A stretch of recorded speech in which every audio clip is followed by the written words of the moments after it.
बहुत से युवा लोग हैं जो कि अपने आप को दादागिरी करते दिखाने में मतलब इंटरेस्टेड होते हैं।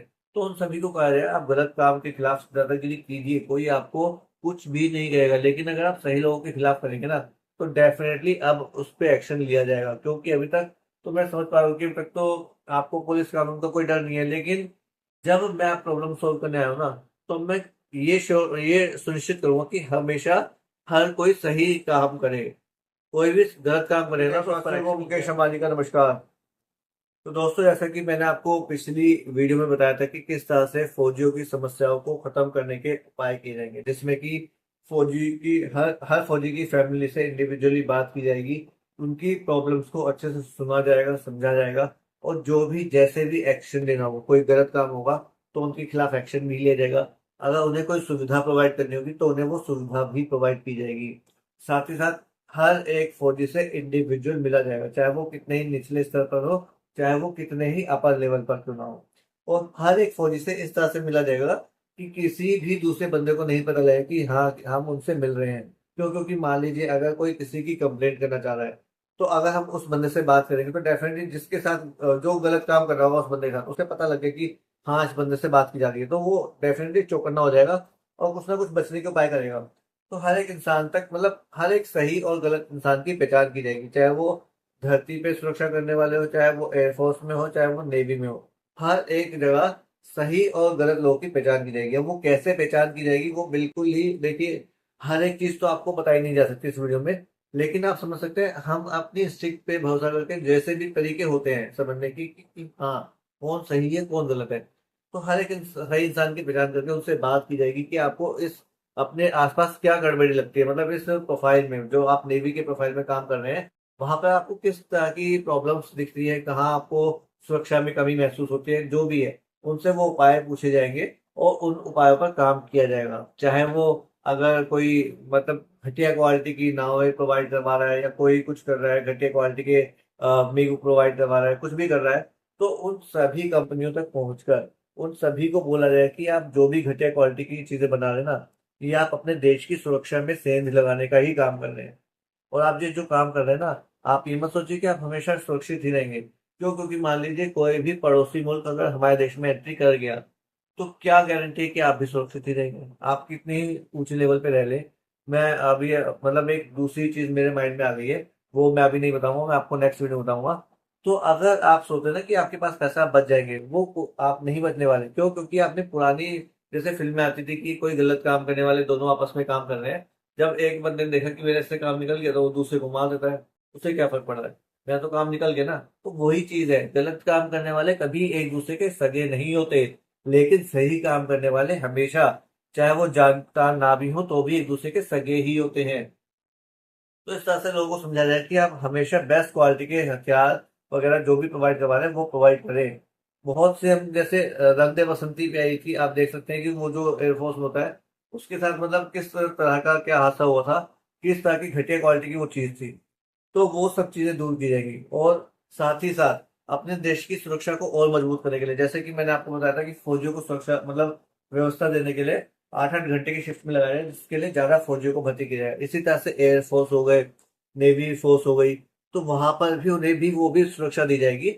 और हर मतलब जो भी बंदे को लड़ने की मतलब टेक्निक आती होगी ना, उनके हिसाब से उन्हें उसमें लगाया जाएगा। मतलब अगर किसी को मतलब खतरों से खेलना ज्यादा ही शौक होगा, तो उसे एयरफोर्स में लगाया जाएगा। अब क्या होता है, इन चीजों में लोगों का जानने का बहुत मन तो होता है और वो कोशिश भी करते हैं, लेकिन वो क्या होता है देखिए, फिजिकली तो वो टेस्ट में पास होते हैं, जो कि मैंने अपने आसपास देखा भी है। कई बंदे पुलिस में या फौज में जाना चाहते होते हैं, लेकिन वो लिखित एग्जाम में क्लियर नहीं कर पाते हैं, जिस वजह से वो नहीं बन पाते हैं। और जिस वजह से हमने कई बार न्यूज वगैरह में भी देखा सुना होगा कि कोई पुलिस ऑफिसर नहीं बन पाया, उसने काफी ट्राई किया, वो आखिर में नकली पुलिस वाला बन के घूमने लगा और लोगों से उगाही करने लगा, कुछ भी करने लगा। वो तो एक नेगेटिव वे हो गया। लेकिन कई लोग होते हैं जो बनना चाहते हैं और वो नहीं बन पाते ना, फिर वो नेगेटिव वे में मतलब अपने अंदर की संतुष्टि करना चाहते हैं। तो लोगों को समझाया जाएगा, जो जो भी गवर्नमेंट स्तर पर बदलाव किए जाने होंगे वो किए जाएंगे कि अगर कोई बंदा लिखित परीक्षा पास नहीं भी कर पा रहा है तो कोई इशू नहीं है, उसे पुलिस वाला या फौजी या जो भी बनना है उससे वो बनाया जाएगा। क्यों? क्योंकि पढ़ने के बाद हमने देखा है कि पढ़ने के बाद इंसान बहुत शांत रहने लगता है। जितना मतलब इतना एजुकेशन ले लेता है ना इंसान, वो हमेशा शांत रहता है, कहता है अरे चल छोड़ यार, कितना छोटी बात है।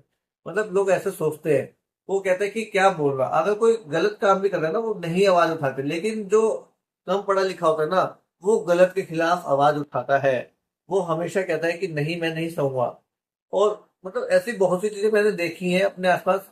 एजुकेटेड पर्सन एक अलग ही लेवल पे बहुत ही मतलब ऐसा हो जाता है यार, हम क्यों ही बोले यार, कोई किसी की मतलब मदद करना ही नहीं चाहता। तो लोगों को समझाया जाए कि अगर आप वो नहीं पढ़ लिख पा रहे हैं तो डेफिनेटली उनकी जो तेज तर्रारनेस है वो बनी रहे, और तब उन्हें उसमें भर्ती किया जाएगा लोगों की सुरक्षा के लिए। और नहीं भी किया जाएगा उन्हें एज ए वॉलंटियर लगाया जाएगा, उन्हें उसके भी पैसे दे देंगे। ये नहीं है कि जैसे सरकार ने एक योजना शुरू की थी, अग्निवीर योजना, जिसमें कि आप चाहें तो मतलब स्वैच्छिक तौर पे फौजी बन सकते हैं, कुछ भी कर सकते हैं, आप देश की सुरक्षा के लिए कुछ भी कर सकते हैं, लेकिन आपको पैसे नहीं मिलेंगे या दूसरी फैसिलिटीज नहीं मिलेंगी। तो ऐसा नहीं किया जाएगा, उन सभी को वो सभी फैसिलिटी दी जाएंगी जो कि नॉर्मल फौजी वगैरह को दी जाती हैं, या जो भी उस प्रोफेशन के बंदों को दी जाती हैं, तो वो सभी कोशिश की जाएगी। तो क्योंकि ऐसा अच्छा नहीं लगता ना। अब आप खुद ही सोचिए, अगर आप खुद कुछ काम कर रहे हैं अपनी स्वेच्छा से, चलिए माना कि आप अपनी स्वेच्छा से कर रहे हैं, आपको एक संतुष्टि मिलती है, लेकिन उसके बदले अगर आपको कुछ ना मिले तो क्या अच्छा लगेगा। एक टाइम तक आ ही जाता है इंसान, मतलब हताश हो ही जाता है यार, कुछ तो मिलना चाहिए अब यार। स्टार्टिंग में तो इंसान मोटिवेशन के तौर पर कर लेगा कि हाँ, एक्साइटमेंट के तौर पर, लेकिन कहीं ना कहीं एक पॉइंट पे आके इंसान को लगता है यार कुछ तो मिलना चाहिए मुझे, मेरी फैमिली को, मैं इतना देश के लिए कुछ कर रहा हूँ, इतना सबके लिए कुछ कर रहा हूँ, तो मुझे क्या कुछ लेना बनता नहीं है, कुछ मेरा हक नहीं बनता। तो ये चीज आती है, आपको खुद अपने ऊपर लेके सोचिए। तो सभी को, जो भी देश की सुरक्षा के लिए लड़ना चाहते हैं ना, उन सभी को लगाया जाएगा, और जो भी सुविधाएं होगी वो दी जाएंगी। और जो भी तेज तर्रार लोग होते हैं ना, हमारे देश के बहुत से युवा लोग हैं जो कि अपने आप को दादागिरी करते दिखाने में मतलब इंटरेस्टेड होते हैं। तो उन सभी को कहा जाए आप गलत काम के खिलाफ दादागिरी कीजिए, कोई आपको कुछ भी नहीं कहेगा, लेकिन अगर आप सही लोगों के खिलाफ करेंगे ना तो डेफिनेटली अब उस पर एक्शन लिया जाएगा। क्योंकि अभी तक तो मैं समझ पा रहा हूँ कि अभी तक तो आपको पुलिस कानून का कोई डर नहीं है, लेकिन जब मैं प्रॉब्लम सॉल्व करने आया हूँ ना, तो मैं ये सुनिश्चित करूंगा कि हमेशा हर कोई सही काम करे। कोई भी गलत काम करे ना तो उस पर एक्शन लिया जाएगा, अब नहीं छोड़ा जाएगा। आपको अच्छा काम करते हुए पैसे कमाने के मौके दिए जा रहे हैं, पहले की तरह नहीं है कि आप जितना भी अच्छा काम कर लो, इंसान जितना भी धरती काम कर ले उसे पैसा मिलता ही नहीं, उसे ईमानदारी से मतलब पैसा बनाने का मौका ही नहीं मिलता। तो वो चीज नहीं होंगी, हम आपको गारंटी देते हैं।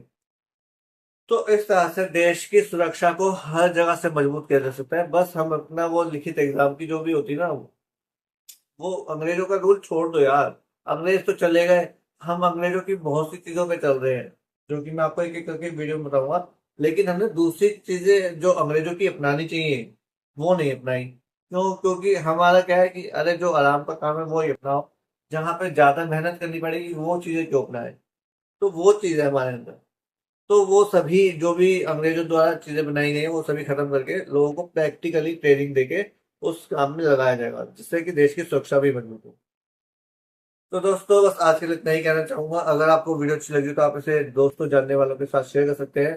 और अब हम शुरू करेंगे दूसरे अध्याय का 19वां श्लोक। य एनम वेत्ति हंतारम यश्चैनम मन्यते हतम उभो तो न विजानितो नायम हंति न हन्यते। अर्थात जो इस जीवात्मा को मारने वाला समझता है तथा जो इसे मरा हुआ समझता है, वे दोनों ही अज्ञानी हैं, क्योंकि आत्मा ना तो मारता है और ना मारा जाता है। सारांश। जब देहधारी जीव को किसी घातक हथियार से आघात पहुंचाया जाता है तो यह समझ लेना चाहिए कि शरीर के भीतर का जीवात्मा मरा नहीं। आत्मा इतना सूक्ष्म है कि इसे किसी तरह के भौतिक हथियार से मार पाना असंभव है। जैसा कि अगले श्लोकों से स्पष्ट हो जाएगा, ना ही जीवात्मा अपने आध्यात्मिक स्वरूप के कारण बद्ध है, जिसे मारा जाता है या जिसे मरा हुआ समझा जाता है। वह केवल शरीर होता है, किंतु इसका तात्पर्य शरीर के वध को प्रोत्साहित करना नहीं है।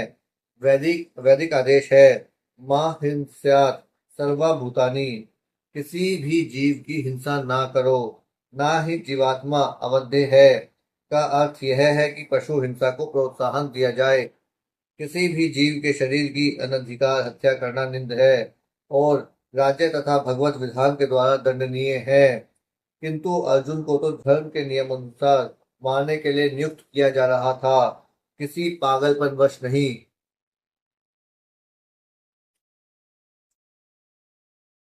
दोस्तों, अगर आपको आज की वीडियो अच्छी लगी हो और जो भी मैं कहना चाह रहा हूँ, अगर आपको मेरी बात अच्छी लगी तो आप इसे दोस्तों, जानने वालों के साथ शेयर कर सकते हैं। और आगे दूसरी समस्याओं के बारे में जानने के लिए आप मेरे साथ बने रहिए। इसके लिए आप चाहें तो चैनल सब्सक्राइब भी कर सकते हैं।